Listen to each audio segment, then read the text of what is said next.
Bienvenido a Lectura Bíblica en un año. Gracias por unirte a este hermoso devocional para encontrarnos con Dios en su palabra.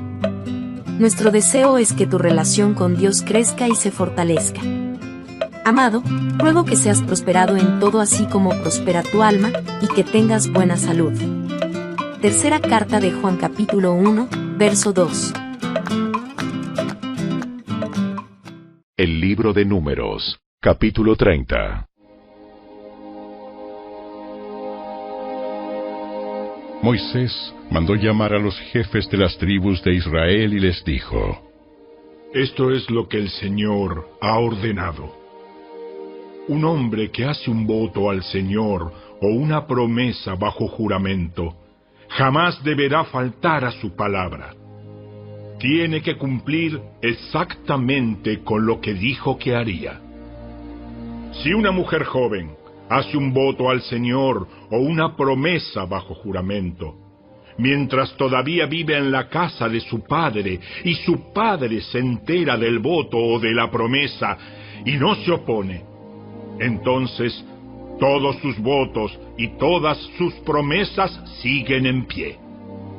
Sin embargo, si su padre, el día que se entera, se niega a darle permiso para que cumpla el voto o la promesa, quedarán anulados todos sus votos y todas sus promesas.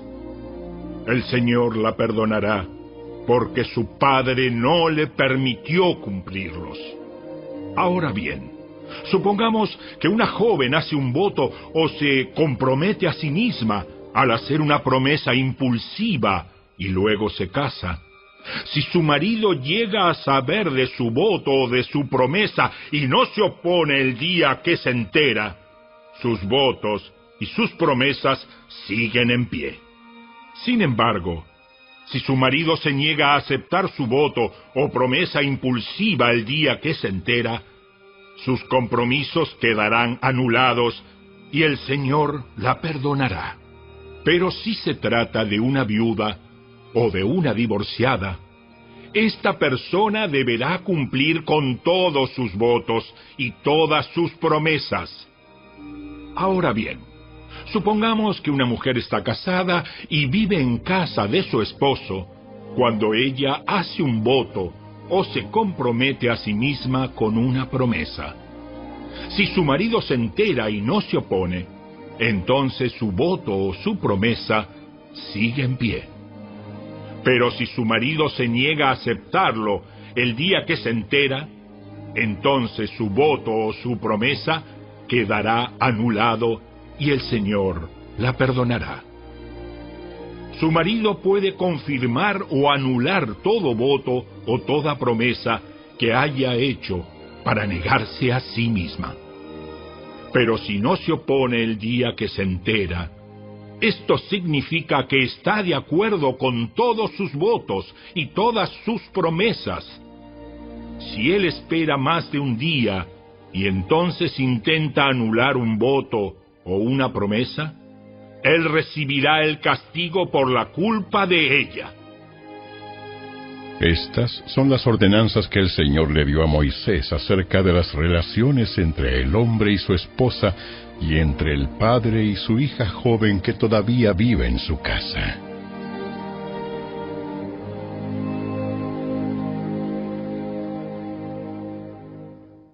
Capítulo 31.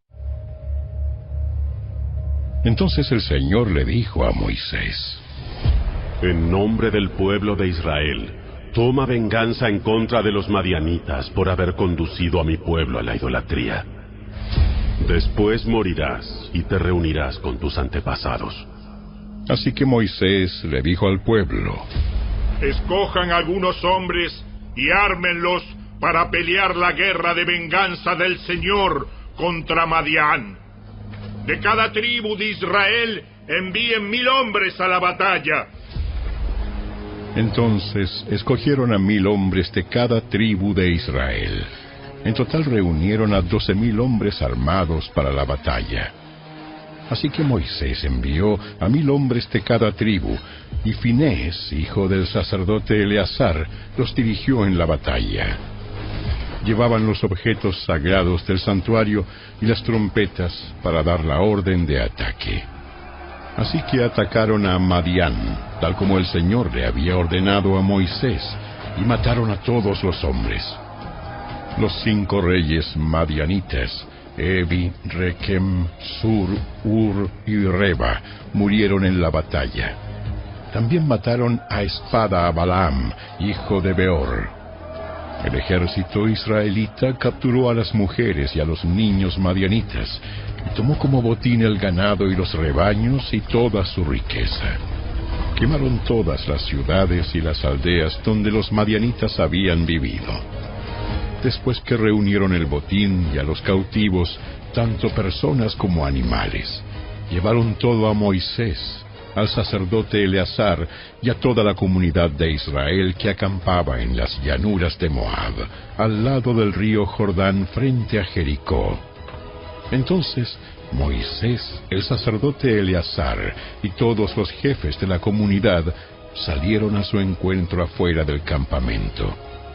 Pero Moisés se enfureció con los generales y los capitanes que volvieron de la batalla. ¿Por qué dejaron con vida a las mujeres? Precisamente son ellas las que, siguiendo el consejo de Balaam, incitaron al pueblo de Israel a rebelarse contra el Señor en el monte Peor. Son ellas las que causaron la plaga que hirió al pueblo del Señor. Así que maten a todos los niños varones y a todas las mujeres que hayan tenido relaciones sexuales. Dejen con vida únicamente a las niñas vírgenes. Pueden quedarse con ellas. Y todos ustedes, los que hayan matado a alguien o hayan tocado un cadáver, deben permanecer fuera del campamento durante 7 días. Purifíquense, ustedes y sus prisioneros, en el 3er día y en el 7º. Purifiquen también toda su ropa y todo lo que está hecho de cuero, pelo de cabra o madera. Entonces el sacerdote Eleazar les dijo a los hombres que participaron en la batalla: El Señor le ha dado a Moisés este requisito legal. Todo lo que está hecho de oro, plata, bronce, hierro, estaño o plomo, es decir, todos los metales resistentes al fuego, deberán ser pasados por el fuego para que queden ceremonialmente puros. Además, deben purificar estos objetos de metal con el agua de la purificación. Pero todo lo que no es resistente al fuego, lo purificarán únicamente con el agua. El 7º día laven su ropa y quedarán purificados. Entonces, podrán regresar al campamento.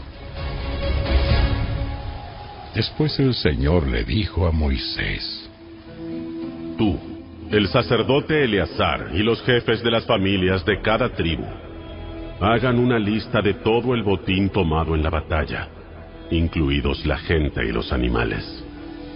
Luego dividan el botín en 2 partes y den la mitad a los hombres que lucharon en la batalla y la otra mitad al resto del pueblo. De lo que le pertenece al ejército, entreguen primero la porción del botín que le corresponde al Señor. 1 de cada 500 prisioneros, así como del ganado, de los burros, de las ovejas y de las cabras. Esta porción de lo que le corresponde al ejército, entrégasela al sacerdote Eleazar como ofrenda al Señor. De la mitad que pertenece al pueblo de Israel, toma 1 de cada 50 de los prisioneros y del ganado, de los burros, de las ovejas, de las cabras y otros animales. Entrega esta porción a los levitas, que están encargados del cuidado del tabernáculo del Señor. Así que Moisés y el sacerdote Eleazar hicieron lo que el Señor ordenó a Moisés. El botín que quedó de todo lo que los hombres de guerra habían tomado sumó 675,000 ovejas y cabras, 72,000 cabezas de ganado, 61,000 burros y 32,000 muchachas vírgenes. La mitad del botín se entregó a los hombres de guerra, El total sumó 337.500 ovejas y cabras, de las cuales 675 eran la porción para el Señor. 36.000 cabezas de ganado, de las cuales 72 eran la porción para el Señor. 35.500 burros, de los cuales 61 eran la porción para el Señor. Y 16.000 muchachas vírgenes, de las cuales 32 eran la porción para el Señor. Moisés le dio al sacerdote Eleazar la porción del Señor, tal como el Señor lo había ordenado. La mitad del botín pertenecía al pueblo de Israel, y Moisés la separó de la mitad que pertenecía a los hombres de guerra. El total entregado a los israelitas sumó 337.500 ovejas y cabras, 36.000 cabezas de ganado, 30.500 burros, 16.000 muchachas vírgenes. De la mitad entregada al pueblo, Moisés tomó uno de cada 50 prisioneros y animales, y los dio a los levitas que cuidaban el tabernáculo del Señor. Todo se realizó como el Señor le había ordenado a Moisés. Después los generales y los capitanes vinieron a Moisés y le dijeron: Nosotros, tus servidores, contamos a todos los hombres que salieron a la batalla bajo nuestras órdenes. No falta ninguno de nosotros. Así que, de nuestra porción del botín, presentamos como ofrenda al Señor los artículos de oro que tomamos: brazaletes, pulseras, anillos, aretes y collares. Esto purificará nuestras vidas ante el Señor y nos hará justos ante Él. Entonces Moisés y el sacerdote Eleazar recibieron el oro de todos los comandantes del ejército, que consistía en todo tipo de joyas y artículos artesanales. El oro que los generales y los capitanes presentaron como ofrenda al Señor pesaba aproximadamente 190 kilos. Todos los hombres de guerra habían tomado para sí parte del botín. Así que Moisés y el sacerdote Eleazar aceptaron los regalos de los generales y capitanes, y llevaron el oro al tabernáculo como recordatorio al Señor de que el pueblo de Israel le pertenece.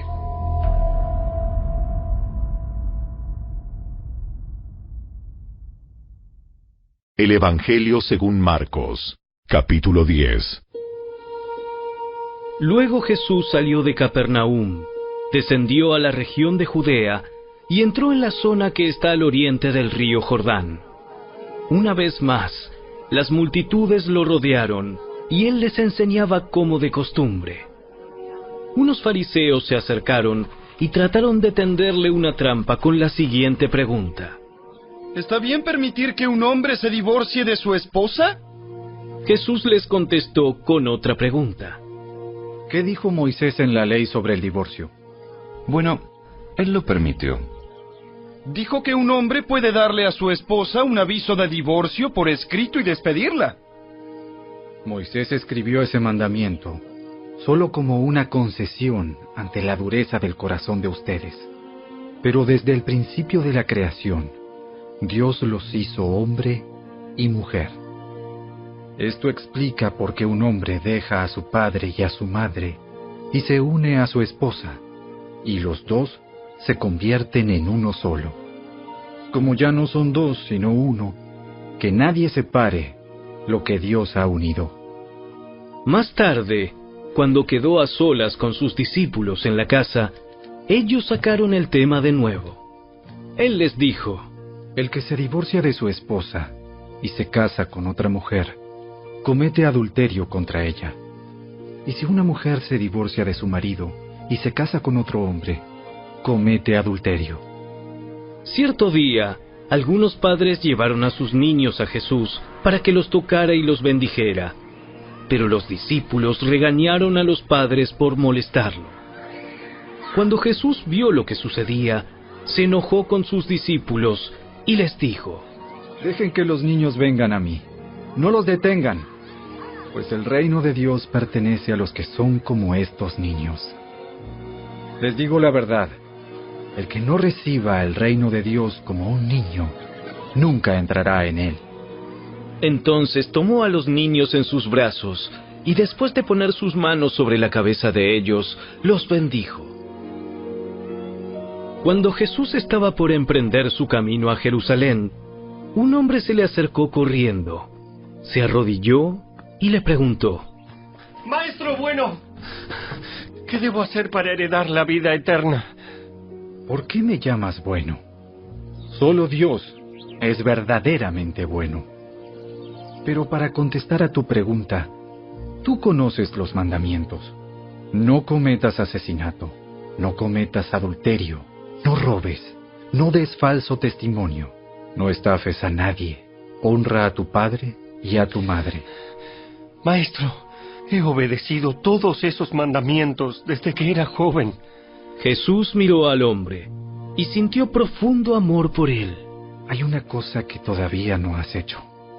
Anda y vende todas tus posesiones y entrega el dinero a los pobres, y tendrás tesoro en el cielo. Después ven y sígueme. Al oír esto, el hombre puso cara larga y se fue triste porque tenía muchas posesiones. Jesús miró a su alrededor y dijo a sus discípulos: Qué difícil es para los ricos entrar en el reino de Dios. Los discípulos quedaron asombrados de sus palabras, pero Jesús volvió a decir: Queridos hijos, es muy difícil entrar en el reino de Dios. De hecho, es más fácil que un camello pase por el ojo de una aguja, que un rico entre en el reino de Dios. Los discípulos quedaron atónitos. Entonces, ¿quién podrá ser salvo? Jesús los miró fijamente y dijo: Humanamente hablando, es imposible, pero no para Dios. Con Dios, todo es posible. Entonces Pedro comenzó a hablar. Nosotros hemos dejado todo para seguirte. Así es. Y les aseguro que todo el que haya dejado casa o hermanos, o hermanas, o madre o padre, o hijos o bienes, por mi causa y por la buena noticia, recibirá ahora a cambio 100 veces más el número de casas, hermanos, hermanas, madres, hijos y bienes, junto con persecución. Y en el mundo que vendrá, esa persona tendrá la vida eterna. Pero muchos que ahora son los más importantes, en ese día serán los menos importantes. Y aquellos que ahora parecen menos importantes, en ese día serán los más importantes. Subían rumbo a Jerusalén, y Jesús caminaba delante de ellos. Los discípulos estaban llenos de asombro, y la gente que los seguía, abrumada de temor.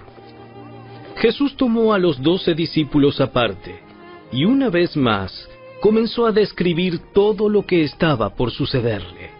Escuchen, subimos a Jerusalén, donde el Hijo del Hombre será traicionado y entregado a los principales sacerdotes y a los maestros de la ley religiosa. Lo condenarán a muerte y lo entregarán a los romanos.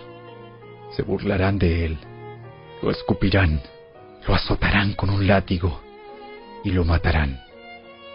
Pero después de 3 días, resucitará.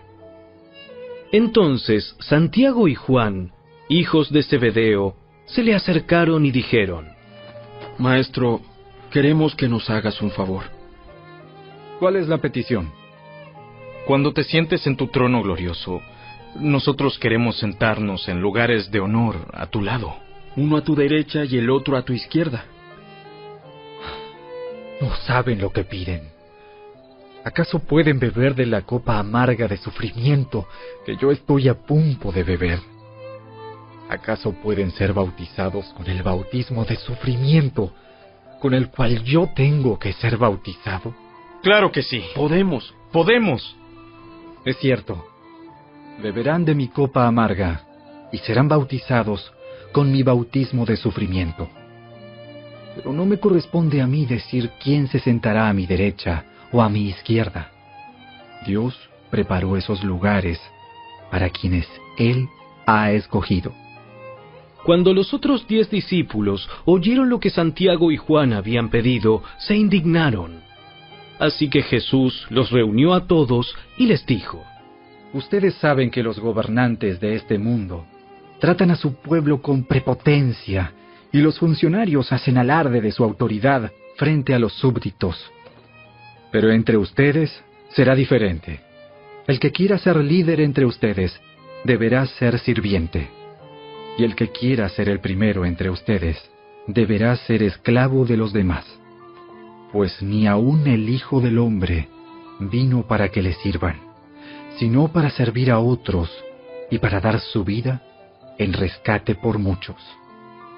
Después llegaron a Jericó, y mientras Jesús y sus discípulos salían de la ciudad, una gran multitud los siguió. Un mendigo ciego, llamado Bartimeo, hijo de Timeo, estaba sentado junto al camino. Cuando Bartimeo oyó que Jesús de Nazaret estaba cerca, comenzó a gritar: ¡Jesús, hijo de David! ¡Ten compasión de mí! ¡Ey! ¡Cállate!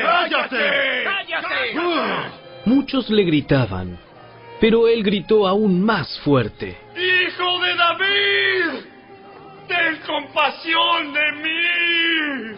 Cuando Jesús lo oyó, se detuvo y dijo: Díganle que se acerque. Así que llamaron al ciego. Anímate, vamos, él te llama. Bartimeo echó a un lado su abrigo, se levantó de un salto y se acercó a Jesús. ¿Qué quieres que haga por ti? ¡Mi rabí! ¡Quiero ver! Puedes irte, pues tu fe te ha sanado. Al instante, el hombre pudo ver y siguió a Jesús por el camino.